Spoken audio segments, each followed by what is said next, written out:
बिस्मिल्लाहिर्रहमानिर्रहीम। अस्सलाम वालेकुम नाज़रीन, उम्मीद है आप सब लोग खैर खैरियत से होंगे। हर तरफ से पाकिस्तान के हमले करवाए जा रहे हैं इसराइल पे और कंपैरिजन किया जा रहा है पावर्स का कि क्या पाकिस्तान इसराइल का मुकाबला करने के लिए तैयार है। तो मैं आपको बता दूं कि जी हाँ, बिल्कुल तैयार है और इतना तैयार है कि इसराइल के छक्के छुड़ा देगा। ये सारी बातें मैं हवा में नहीं कर रहा। आज मैं आपको वो फैक्ट्स बताऊंगा कि आप खुद जो है फ़ख्र से आपका सर बुलंद हो जाएगा। और इस वक्त में चाहे फ़िज़ाई हो, चाहे ज़मीनी हो, चाहे बहरी हो और चाहे आपके ईमान की ताकत हो, हर तरफ से पाकिस्तान लीड कर रहा है। और मैं आपको ये बता दूं कि इस वक्त सूरत हाल ये है कि बहुत ज़्यादा रिएक्शन दिया जा रहा है कतर की तरफ से, सऊदी अरब की तरफ से, तुर्की की तरफ से और पाकिस्तान की तरफ से। और अब इस वक्त सूरत हाल ये है कि पाकिस्तान के बारे में अगर आपने मामलात को समझना है पाकिस्तान और इसराइल के, तो मैं आपको बता दूं कि जब पाकिस्तान धमाके करने जा रहा था 98 में, तो डॉक्टर समरमंद मुबारक कहते हैं कि एटमी तजर्बात की मुकम्मल तैयारी हो चुकी थी। मुझे फ़ोन आया कि भारत और इसराइल हमला करने वाले हैं पाकिस्तान के एटमी तंसीबात पर। तो उन्होंने कहा कि जनाब ये ख़बर आप पाकिस्तान की एयर फोर्स को दें, मुझे मत दें। और उसके बाद उन्होंने फ़ोन बंद कर दिया। और जब उन्होंने एटमी धमाके कर लिए तो उसके बाद उनको ये पता चला कि पाकिस्तान के पास जो एक सिंगल त्यारा था वो अपनी फ़िज़ा के अंदर पाकिस्तान के दिफा के लिए ले आया था। तो ये बात करनी है। इसराइल का कहना का मकसद ये है कि भारत के साथ मिलके ये पाकिस्तान के ख़िलाफ़ साजिशें कर रहा है और दुश्मन को किसी भी सूरत अब जाने नहीं देना। और इसको वक्त से ही अगर निपटा दिया जाए तो ये पाकिस्तान के लिए बेहतर होगा। वरना जिस तरह वो फैल रहा है, अब आप ये देखें कि इराक गया, मिस्र गया, लीबिया गया, शाम गया, हिजबुल्लाह गई, ईरान की मुज़ाहिमत आप देख लें, बेशक वो कर रहा है, क्या सूरत हाल हो चुकी है। और दीगर ममालिक को आप देख लें, यमन के क्या हालात हैं, दीगर ममालिक के क्या हालात हैं। तो बात यह है कि ये ऐसा फैल रहा है बीमारी की तरह। इस बीमारी का इलाज हर हाल में करना होगा। तो अब बात यहाँ से शुरू होती है कि हमारे पास अल्हम्दुलिल्लाह ऐसे मिसाइल हैं जिनको अल्लाह का तोहफ़ा करार दिया जा चुका है। और ये वीलॉग नहीं है, ये दुश्मन के लिए एक बड़ा पैगाम है। अब अगर आप मैन पावर की बात करें, एयर पावर की बात करें, लैंड पावर की बात करें, नेवी की बात करें, हर चीज़ में हम दुश्मन के दांत खट्टे करने की सलाहियत रखते हैं। और पाकिस्तान इस वक्त दुनिया में 5वां मुल्क है जो कि मिसाइलों की ट्राइड बना चुका है। यानी ट्राइड का मतलब यह है कि ज़मीन से, फ़िज़ा से और समंदरों से उसके मिसाइल एटमी हथियार ले जाने की सलाहियत रखते हैं। और ये आप समझ सकते हैं कि जब समंदर की तह से मिसाइल एटमी हथियार ले जाने की सलाहियत रखता हो तो ये कितना खौफनाक मामला हो जाता है। और यहीं पे हम देख रहे हैं कि अगर आप इस वक्त चार्ट उठा के देख लें, मिलिट्री स्ट्रेंथ की बात करें तो पाकिस्तान के पास 1400 तैयारे हैं, इसराइल के पास 611 तैयारे हैं। फाइटर जेट्स की बात करें तो 240 इसराइल के पास और पाकिस्तान के पास 328। अब आप बात करेंगे कि आपके पास तो J-10C है और उनके पास J-35 है। तो जनाब भारत के पास भी राफेल था और हमारे पास J-10C था। और पूरी दुनिया हैरान रह गई कि किस तरह आपने स्पेक्ट्रा सिस्टम जो उनका रडार था उसको कैसे आपने चकमा दे दिया और कैसे ये सब कुछ कर लिया। चाइना से लेके दुनिया के बड़े बड़े ममालिक के एयर चीफ्स पाकिस्तान के दौरे उन्होंने किए कि भाई ये क्या जादू कर दिया, हमें भी सिखा दो। तो बात यह है कि जंगें जो हैं वो जज्बों से लड़ी जाती हैं और जज्बे के मामले में पाकिस्तानी कौम का कोई मुकाबला नहीं है। हेलीकॉप्टर्स की बात करें तो इस वक्त 150 इसराइल के पास है, 400 हमारे पास है। अगर हम पाकिस्तान की फौज की वर्ल्ड रैंकिंग की बात करें तो पाकिस्तान की फौज 6ठे नंबर पे, इसराइल 10वें नंबर पे। और अभी पाकिस्तान ने जिस फौज की छितरौल की है यानी कि भारत, वो 4थे नंबर पे। इसके साथ ही हमें देखते हैं कि टैंक, क्यों टैंकों का जिक्र मैं क्यों कर रहा हूं ये मैं आपको अभी बता देता हूं क्योंकि मामला टैंकों तक भी आ सकता है। और टैंक 1300 टैंक इसराइल के पास हैं तो 2600 टैंक जो हैं वो पाकिस्तान के पास हैं। सब मैरीन, वो सब मैरीन جو کہ نیوکلیئر ویپنز بھی لے جا سکتی ہیں, دیگر میزائل بھی لے جا سکتی ہیں. 5 اسرائیل کے پاس ہیں تو 8 ہمارے پاس ہیں, یعنی پاکستان کے پاس. اگر ہم بارڈر کی بات کریں تو صرف 273 کلومیٹر کا بارڈر ہے اس وقت اسرائیل کا, جبکہ پاکستان کا 1040 کلومیٹر کا سمندری بارڈر کی بات میں کر رہا ہوں, وہ پاکستان کا ہے.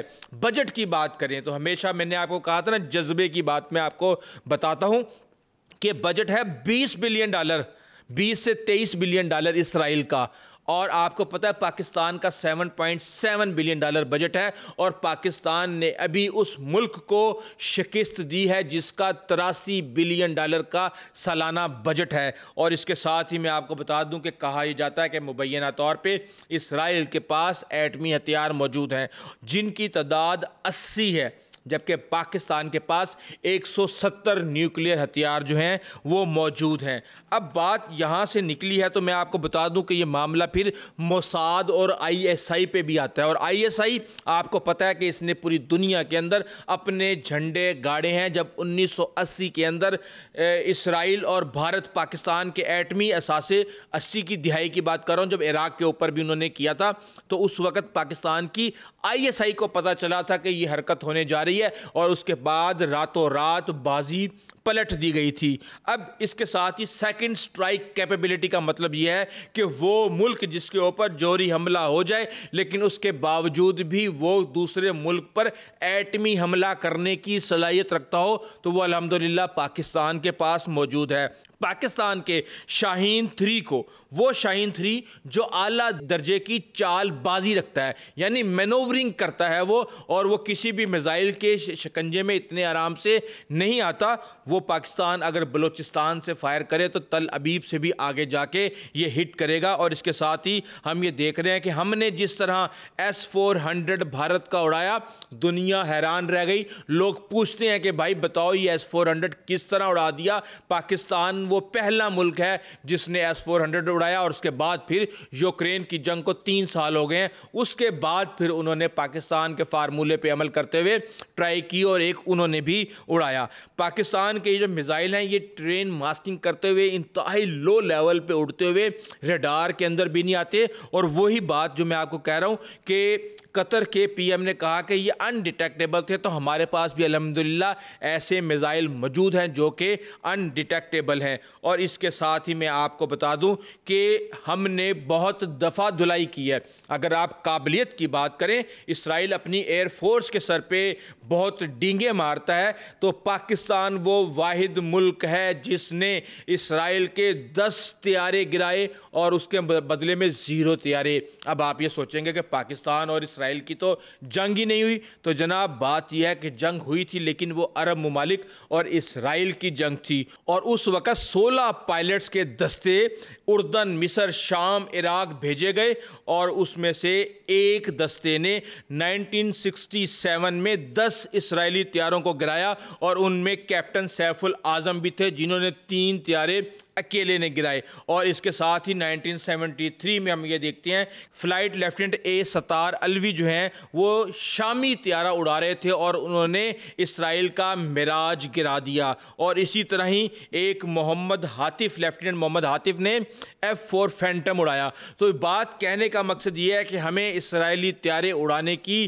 قابلیت ہمارے اندر موجود ہے, اور ہم ہر دور میں دنیا کی بہترین ایئر فورس کو چیلنج کرتے رہے ہیں. یہی بات ہے کہ ہمارے شاہین پروں سے نہیں جذبوں سے اڑتے ہیں, اور ہم یہ دیکھ رہے ہیں کہ بات میزائل کی ہو, فضائیہ کی ہو, زمین کی ہو, ہر میدان میں ہم اسرائیل کی وہ کہتے ہیں نا بینڈ بجانے کی صلاحیت رکھتے ہیں. اور پاکستان کی فوج وہ فوج ہے جو کہ گوریلا وارفیئر کو بھی سمجھتی ہے, اور اس کو آپ یہ دیکھ رہے ہیں یہ کولڈ وار سے لے کے ابھی دہشت گردی تک جو ہے ہم سب کچھ کر رہے ہیں. اور بات اس سے آگے یہ ہے کہ صرف اور صرف ٹیکنالوجی ہی سب کچھ نہیں ہوتی.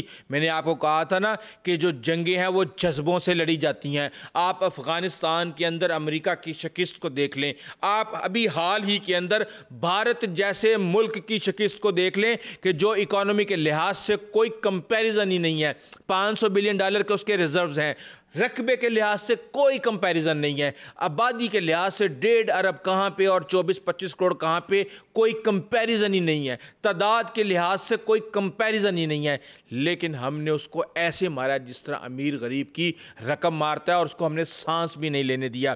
तो यही सारी की सारी सूरत हाल है कि इसराइल का जो जुग्राफिया है, उसका जो मोहल्ले वकू है, जिस तरह वो इस्लामी ममालिक के अंदर घिरा हुआ है, अगर ये सब मिल के किसी दिन इसको सबक सिखाने के बारे में सोच लें और चाइना सिर्फ अमेरिका को संभाल ले, तो उस दिन जो है वो दुनिया का नक्शा बदल जाएगा। बहरहाल हालात मामलात वक्त के साथ साथ बदलते हैं, और लगता ये है कि अब इस वक्त इसराइल ने जो हरकत की है, चीज़ें जो हैं वो एक नई डायरेक्शन में चल पड़ी हैं, और वो अरब ममालिक जो कि अमेरिका के साथ दोस्ती के जोम में सोए हुए थे, अब वो जाग चुके हैं, और अब वो दीगर जो ऑप्शंस हैं उनकी तरफ वो मुशाहिदा भी कर रहे हैं, गौर भी कर रहे हैं, थिंकिंग भी कर रहे हैं, और अब वो नई स्ट्रेटजी बनाने जा रहे हैं कि अब उन्हें भी पाकिस्तान की तरह हर तरफ खेलना पड़ेगा। किसी एक मुल्क या एक सुपर पावर की गोद में बैठ के अगर वो दगा दे जाए तो फिर वो कहते हैं ना इधर के रहे ना उधर के रहे, सूरत हाल बड़ी ही